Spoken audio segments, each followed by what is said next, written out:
Hi, so here's a theme for this week. And in fact, it's not just for this week, it's something that crops up quite regularly with clients that I work with, so much so that I've given it a name. But I'll come on to that in a moment. So here's the scenario. A leader, quite often a senior leader, will say, look, I know I need to step away from the operational, away from the day-to-day work. I am confident in the competence of my team and their capability, and I trust them to get on and do it. So I'm going to hand over the work and I'm going to delegate that to them and let them run with it. Fantastic.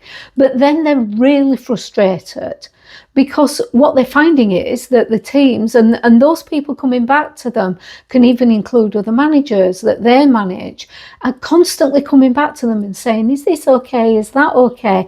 And particularly that they won't make the final decision on a matter.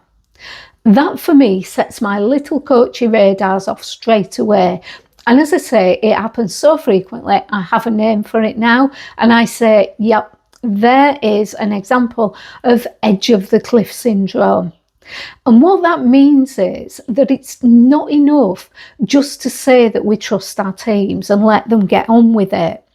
If they don't know what a good job looks like, and in particular what a bad job looks like, they don't know where the edge of the cliff is, but they do know there is an edge of the cliff. That's a bad job, and they don't want to fall off it.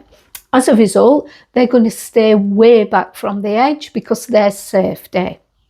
That's why they're constantly checking with you. So we have a situation, we have a name for it now. So what to do about it? Well, really, it's about clarity, and it's twofold. The first one is clarity on the task that you're expecting somebody to do.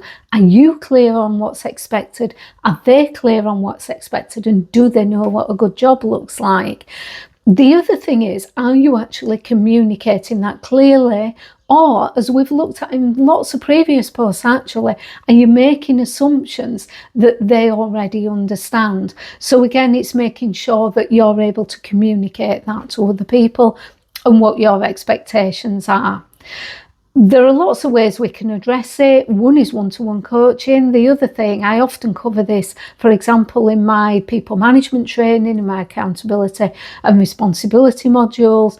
And also increasingly, I'm working with either leadership teams or whole teams in a team coaching approach to help them get clarity on expectations and outcomes too. So anyway, as ever, I'd love to hear either your experiences or your thoughts on this. Pop them in the comments below. And otherwise, thanks very much, and I'll see you soon.